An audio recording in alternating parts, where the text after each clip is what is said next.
Besarabya'ya binlerce kilometre geçip bu halk istoriyasını hem dilini yüreğinde asırlarca taşıdı.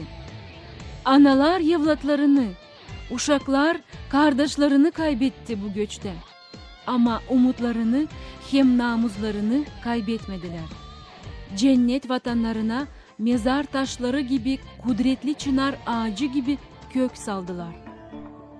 Oğuz Han'ın torunları 1000 yıl geri Karadeniz'in Poyraz'ından gelip Balkan Yarımadası'nın çeşitli bölgelerine dağılarak Poyraz hem Ülen Dobruca'ya, sayılır bugünkü adı Rumınya hem Bulgarya topraklarına göç eden Gagauzlar daha sonra Rus-Osmanlı cenkleri sırasında Rus kuvveti altındaki Bucak bölgesine, bugünkü Moldova'ya yerleşip bu toprakları kendilerine yurtluk edindiler. Bucak zaten bir isim Türkçe dilinden oluyor. Anlam geliyor, birkaç anlam var. En çok kullanıyorlar bucak köşe anlamında veya bucak her tarafta sınırlı bir toprak. Sınırlı ne demek? Bucak zaten her taraftan nehir olarak sınır tutuyor. Osmanlı döneminde Rusların koruntusunda kalan Gagauzlar bu etkinin sonucunda Ortodoks Hristiyanlığı kabul etmişler. Hristiyanlığı Ukrayna bozkırlarında veya Rus bozkırlarında Hristiyanlığı almışlar. Arkadan Kumanlar gelince onlar da Hristiyan. İşte o zaman birleşiyorlar. Bunlar diyorlar Kumanların torunlarıdır diyorlar. Şimdi Kumanlardan bir belge var elde. Codex Cumanicus derler ona Latince. Codex cönk demek. Hani biz cönk deriz ya, mecmua manasına. Kuman cöngü. Bu Latinceymiş. Dualar, kilisede okunan duaları Latince olarak yazıyorlar ama Kumanca şeyiyle, Latin harfleriyle yazıyorlar. Bu cönk de 1300 yıllarında Venedik'te bulunuyor.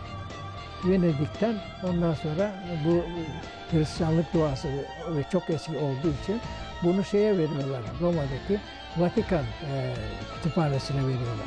Şu anda Vatikan'da bulunuyor Codex Cumanicus. Ama doğru dürüst bir araştırma yapılmış değil onun üzerinde. Sadece Manov onun içinden en ünlü bir duayı almış, atamız diye başlıyor.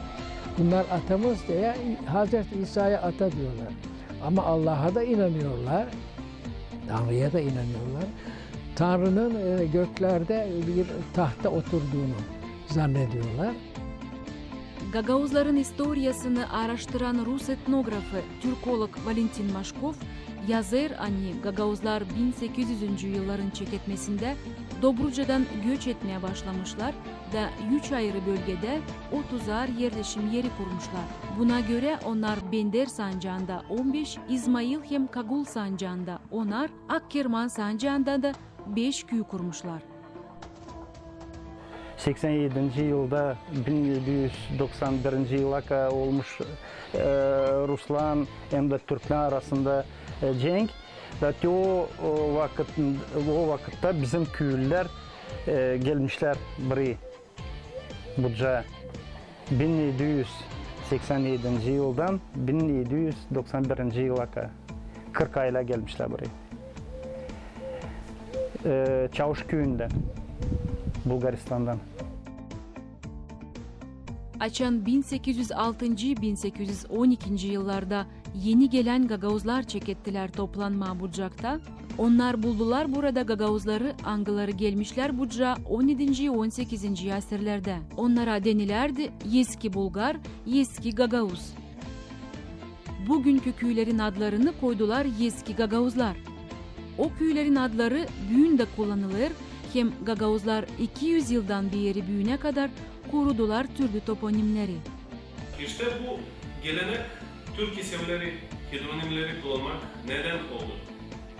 Tabii ki Türkçe bilen, Türkçe anlayan isimleri nasıl önce kullanıyordu, devam kullanmak eder. Ve bu şekilde biz dikkat edebiliriz. Halil Paşa Yurdu yerinde. Bugünkü Gagavuzların yerleşim yerlerine en çok eski toponimleri devam kullanmak etti. Mesela Yalpuk Nehri üzerinde biz birkaç köyleri örnek olarak söyleyebiliriz. Bildiğimiz Komrat Kasaba, Balıkçı Köyü, Beşgöz Köyü, Tumay, mesela Çukurmeci ve bir sürü başka köyleri hala aynı isimle biz bulabiliriz Gagavuz yeri toprağında. 1812'ye kadar burada Nogaylar yaşardı. Hem bizim Moldova'nın güney tarafında mesela, benim güney tarafında ne köylerin, kasabaların adları onlar Nogay adları. Taraklı da, Çadır da, Komrat da, Çimişli de, bunlar hepsi Nogay. 1812'den sonra Nogaylancı gitti. Bu köylere Gagavuzlar, Bulgarlar, Moldovlar hazır köylere geldi. O adları korudu. O adlar Nogaylardan kaldı. Belli ki Gagavuzlar, Bulgarlar, Nogaylarla bir parça vakit komşuluk etti bu topraklarda. Neticede gelmediler temellere, gelmediler boş köylere. Çünkü bu adları Nogaylardan alınca kendilerini başladılar kullanmaya. Diyelim bizim Kıpçak 1946'ya kadar resmi olarak Tatar Kıpçak'tı. 1946'da Tatar lafını yok ettiler, Kıpçak kaldı. Bundan sonra da O'ya yaptılar, Kopçak oldu. Besarabya topraklarında Gagavuzların ilk yerleşim yerleri oldular Orak hem Çadır köyleri. Daha sonra bu iki köyden insanlar taşınıp ağırlıkla Bucak bölgesine daldılar. Bugünkü günde Gagavuzya'nın dışında olan kimi eski köylerin yerleşmelerini göreriz Ukrayna'da hem Moldova'ya bağlı bölgelerde. Bu yerceğiz nerede bulunardı? İlk Kazaklı, ilk Kazak köyü. 18 asrın bitkisinde. Buradan, bu Kazayak'tan Gagavuzlar geçtiler bugünkü Kazaklı'ya. 15'te aile geçti Acaplı köyü. İlkin kuruldu burada köy, sonra kuruldu şimdiki Kazaklı yerinde. Bu ona deniler de eski Rus dokumentlerinde Uroçişe Kazaklı. Şimdi burada o köy yok. Yerinde var bir köyceğiz, küçük köyceğiz kızlar. Bunda Derecik Saratı. Ama o yerin adı toponim olarak kaldı Kazaklı. Baurçu köyü kurulmuş 1924 yılda. Ama ilk insanlar gelmiş bu taraflara 1921 yılda. İlk insanlar hani gelmişler buraya. Ona gelmişler mahsus yerler için. Aşağıda Çadırlunski rayonun Baurçu köyünde yetişmezmiş toprak da oradan çekilir. Bizim de bu küçük köyceğiz Baurçu. O zaman Rusya yeni bir teklif Gagavuzlara yapıyor. Hani geçsinler başka topraklara. Diyelim Zaporojye topraklarına, Kırım. Orada 1860 yılda geçiyorlar Gagavuzlar bir kısmı. Anglar tas toprakları varmış, aileleri büyükmüş. Bu zorluklarda o aileler Angları biz bildi ta fukara olmuş. Ta çoğu onlar kalkınmışlar. Bu конечно tabaki ta neresini söyleyeyim Kıpçak'tan Kubey'den olsun o köylerden kalkınmışlar. Şimdi orada biz kendimiz de gittik gördük. 4 köy hem de var küçük şehirlerde orada Gagavuzlar yaşıyor. Onları dolaştık, gezdik. Bucak kırlarında Gagavuz köyleri kurulup zeydelenir. Geografiya olarak en ülen tarafında yerleşmiş Etoliye köyü, en poyraz tarafta bulunur Dizginca, ortada bulunur Çadırlunga köyü. Böylece yüzlerce kilometreye kadar uzanmış bir bölgede yaklaşık 20.000 kişi yaşarmış. İnsanların sayısı, aile durumları hem başka administratif bilgiler o zaman yazılarmış kilise kağıtlarına. Трибунате sayılırlar брачные обыски или свидетельства. Bu свидетельства. İleri evlenme öyle kolay iş değilmiş. Evlenmeden. Evlenme istersin, sen lam getirersin papaza bu свидетельство. Yazar bu kimin kızı, kaç yaşında, kaçıncı kez evlenme ister. Orada birinci ket mi, ikinci ket mi? Pravoslavna. Sensele olmasın birbirinden eşinin azıcık bir şey suatıysa yok papaz söz etmiyor yollar neyse akırmana. Bu kağıtta yazarmışlar kim gidiyor kilise, kim komkasını alır, kim neyse kim spadoğlu, kim komkasını alır. Hem de burada sorum yazıyor kaç kişi köyde aldı, kaç kişi de almadı hem de niçin almadı. Zaten burada da hepsi mesela soyadlı, atla, hepsi uşaklar, hepsi var burada.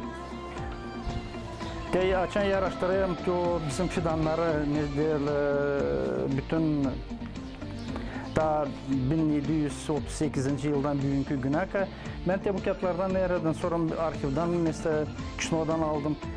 Daha başka kağıtlar buldum. Ve onları da araştırdım. Hepsi orada bende o fidanda var. Çekirdek kökten de dallanı bugünkü güne kadar. Nice Besarabia'da, öyle de Dobruca'da var çökkü, çökerleşme nerede yaşarlar sadece Gagauzlar. Gagauzlar nerede tutarlar Hristiyan dinini, zira onlar Ortodoks Hristiyan olup iyi dinli, religiyalıklı, inançlı insanlardır. Gagauzlar laf ederler pak Türkçe öyle, nice laf ederler eski zamanlarda cümle insanlar. Angıları çekilmiş Türk halkından, Türk soyundan. Mikhail Çekir. Gagauzlar bütün diğer Türk topluluklarında olduğu gibi kurban kesmektedirler. Bu kurbanların içerisinde en önemlisi 11. yüzyılda Kaşgarlı Mahmud'un da Divan Lügat-ı Türk adlı eserinde ifade ettiği üzere ıduk diye adlandırılan ve Gagauzlarca da Allah'lık adı verilen kurbandır. Bu kurban dinler tarihi açısından bakıldığında kansız kurbanlar cinsine girmektedir ve bu Türk kültürünün oldukça önemli bir unsurunu teşkil etmektedir. Aynı zamanda Gagauzların özellikle Hıdrellez'de kestikleri kurbanları da bir tarafa atmamak ve onu da göz ardı etmemek gerekir. Çünkü gerçekten Gagauzlar kurbanlı insanlardır. Bir işe başlarken, bir işte başarılı oldukları zaman, hastalıktan kurtulunduğu yahut da bir şey alındığı zaman bütün bunlar için kurban keserler ve bu kurbanlı oluş Gagauzları belki de diğer Hristiyan kitlelerden ayırt eden önemli bir özellik olarak karşımıza çıkmaktadır. Gagauzlar devlet seven hem insanlarını koruyan bir millet. Bu çetin karakter çizgileri belli olur geçtikleri bütün dikenli yolların uzunluğunda. Çünkü kendi bölgesinin sınırını koyma, topraklarını belli etme, onlara sabi olma hem işleme sayılır bu halkın özü. Biz duruyoruz Çizide. Ben de duruyorum bu yerde Çizi geçe. O taraf Kıpçak'ın toprakları, bu tarafta Ukrayna Kobey köyün toprakları. O tarafa Kaliye Çiğişi. Bu taş meja taşı. Bu taş duruyeten de pınar bizde. Popaz pınarı ona deniyor. Bu pınarı koymuş vakında bizim köyün popazı. Onu koymuşlar Çizi'de. Bu da taş koyulmuş Çizi'de. Hani gösterme ninde tarlalar, ninde toprak Kobey köyün, ninde tarlalar, ninde toprak Kıpçak köyün. Bu taş koyulmuş bizim dadlanın. Ama bizim dadla bu toprağa, bu köye gelmişler 1791. yılda. Ona gelmişler bu köye. Bu yerde köy biz öyle düşünüyoruz hani varmış. Yani eski at bizim köyün Tatar Kıpçak. Bugünkü güne siz ancak görersiniz hani duruyor bu yerde başka taşlar. Ona bugünkü günü ona gösteriyor sınırı devletlen. Hani o tarafta Ukrayna devleti, hani bu tarafta Moldova devleti. Hem Gagauzya. Gagauzlar için acılarla hem savaşlarla yüzlerce yıllık yorulmuş yolun son oturuşması olan Besarabya topraklarında onların zor çekmeleri bitmiş mi acaba? Ne yazık hani onlar Zeytler historiasını burada da lazım oldu ilerletsinler. Sıra geldi korunsunlar Moldova haydutların çetelerinden. Avdarma hem komrat boyarların baskısına karşı koysunlar. Kendi ekonomika sosyal haklarını da savaşsınlar çiğnetmemeye. Hep o vakit çekirdeği Gagauzlarda bu milli uyanış. Ne o? Açan Gagauzlar çekirdeğiyle sayma kendi dilini, kendi kültürasını. Peygamber'in birlik, bir fikir, hani bu bir halk, bu bir millet, onlar toprağı, onlar dili, onlar kültürası, var insanları. 19. asırda Besarabya'da Gagauz kültürası hem yeni sosyal ekonomika durumu ilerledi. Besarabya'da yerleşen insanların çalışkanlığı oluşturur burada kolonistler elitasını. Bu zengin toprak sahibilerin hem alışveriş yapanların içinden büyük varlıkla ayrılardı komrat zengini Georgi Ivanovich Sanko Kılçık. Angasının 40.000 hektar toprağı varmış. O komratlar yağlı okulunu hem kızlara gimnaziya yapılarını yaptırmış. Hem öğrenicilere hem üreticilere çok yardım etmiş. Kızlar için kilim dokuma hem başka el işlerini yapma diyeni salonları açmış. Bolnitsalara da yardımlarmış. Real okulunu angasını sonra 1941. yılda Sovyet askeri geri çekinerken yakmışlar. Bitirdiler Gagauz yazıcıları Nikolay Tanasoglu, Vasiliy Arabacı, resimci Ivan Papazoglu hem başkaları. Resimci Ivan Papazoglu o yıllarda Gagauzların ince zanaat kültürasını resimcilik uğrundan gösterir hem tanıdır. Profesyonelce yağlı boya teknikasında çizilen onun resimlerini göreriz 1974. yıllara dayanan imzalardan. Canlı renkli peyzaj tabloları belli ederler o dönemin başarılı sanat ustalığını. Daha bir önemli öğrenik Gagauz, Manastırlı Harlampi, Statny Sovetnik. Angası doğdu 1854. yılda Çadır köyünde bir starşın ailesinde. Bitirdi Sankt Peterburg İmparator Üniversitesi'ni, fizika matematika bölümünü. Kendi memleketinde onu az bilerdiler. Dini 30 yıldan ziyade işlemiş Kırım'da öğretmek uğrunda. Hazırlamış öğrenmek programalarını pekisla tanınarmış Tatar inteligentsiyası arasında. Manastırlı Harlampi'nin vardı bağlantıları Gagauz protoerey Mikhail Çekir'den. Vardı Çekir'in dostu, hangisini onunla büyüdüler Çadırlınga'da. O Harlampi Manastırlı. Çekir'den tutardı bağlantı. Açın Çekir çıkarma Gagauz dilindeki adları.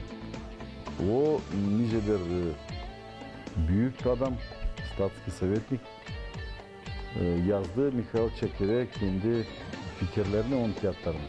Hangileri geçtiler devlet uğrundan o kahveleştirdi, yardım etti Çekir'e. Çekir daha kolay bu konuda işledi.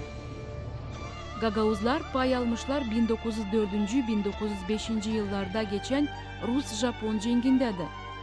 Daha cenk başlamadan Rus armiyasında askerlik ederdi çok Gagauz. O vakitler Gagauzlar artık başka milletlerle bir sırada çağrılardılar askerlik için. Bağlantı ana tarafla kurularmış mektuplar aşırı. Angılarını yollarmışlar gençler uzak cenk eden devletlerden. Tarihteki bu dönem aldı yer Gagauz literaturasında. Düzüldü ballada türküleri. Port Arthur'da top patladı. Mugdenk Lisesi çimçir direkli. Halk arasında Rus-Japon cengi pek konuşulmazdı. Ama onun avazı yetişti bucağa 1906'da. Açan Komrat'ta yapılardı kalkıntı. Lozungların biriydi de istememezlik gitmeye Rus askerine. Rus imperiyasının halkları yezici hem baskıcı politikası düştü Gagauzların da eceline. 1905-1907 yıllarda Burjuaz Demokrat Revolütsiyasının dalgaları yetiştiler Komrat'a da. Tsar rejimine karşı kalkıntı yapan Gagauzlar, zengin toprak sahibelerinden istediler paylaştırsınlar çiftçilere meraları vergileri küçültsünler. Bu türlü lozunglarla burada geçtiler mitingler hem başka türlü protestler. İnsan ayağa kalktı. O zaman o tarafta Gagavuzların arasında vardı yürenik adamlar, bilgili insanlar. Onların arasında vardı Komratlı Andrei Galatsan, hangisi yürenerdi Harkov İnstitüsü'nde, Pavel Nikolayev, hangisi bitirdiydi Komrat Real Училищесini. Vardı yürüyeciler, şkola müdürleri, vardı çok gençler, hangileri dildi rahat görmeye o zorlukları hangisine o zaman girdiydi halk. Da bu fikirler hani varınca değiştirmeye politika tarafından yaşamayı, ekonomik tarafından yaşamayı birleştirdi o gençleri. Da mitinglerde Andrei Galatsan çekitti çağırma insanı yapma revolüsyon. 20. asırın çeketmesi Gagavuzlar için ayrı önemli zamandır. Deni bu vakit anılır 2. Gagavuz devletin kuruluş gününden. Küylü insanların organizatörü hem öndercisi oldu Gagavuz genci Andrei Galatsan. Kalkıntıcılar kazma, kürek ne varsa ellerine alıp kuvvetteki Rus askerlerini hem başka çinovnikleri devirdiler da Büyük ayın 6'sında 1906'da 2. Gagavuz devleti olan Komrat Respublikası'nı bildirdiler. Toplandılar Real Училище'de da ilan ettiler, hani açıkladılar, hani kuruldu Komrat Respublikası, Komrat Cumhuriyeti. Kuruldu bir правительство, hükümet, büyük bir parça armiya. Dediler hani bu toprak oldu bağımsız. Burada geçecek yeni kanunlar, eski kanunlar durgudundu. Ama Komrat Respublikası'nın ömrü uzun olmadı. Sadece 6 gün sürdü. Rus ordusu karıştı da Galatsan hem daha 100 kişiye kadar kapana atıldı. Bu sıkıntılı yıllardan sonra Gagavuzların bir kısmı gene sıra geldi kalkıp kendi yerlerinden göç etsin. Uzun yol yaptılar onlar yetişince ta Kazakistan'a kadar.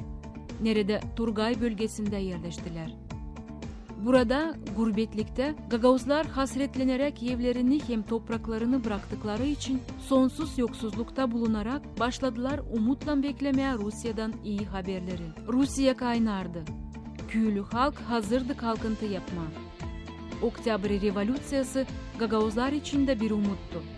Ama toprak sahibisi olmaya umutlanan Gagavuzların bu beklentileri Sovyet Birliği'ne katıldıktan sonra da gerçekleşmiyor.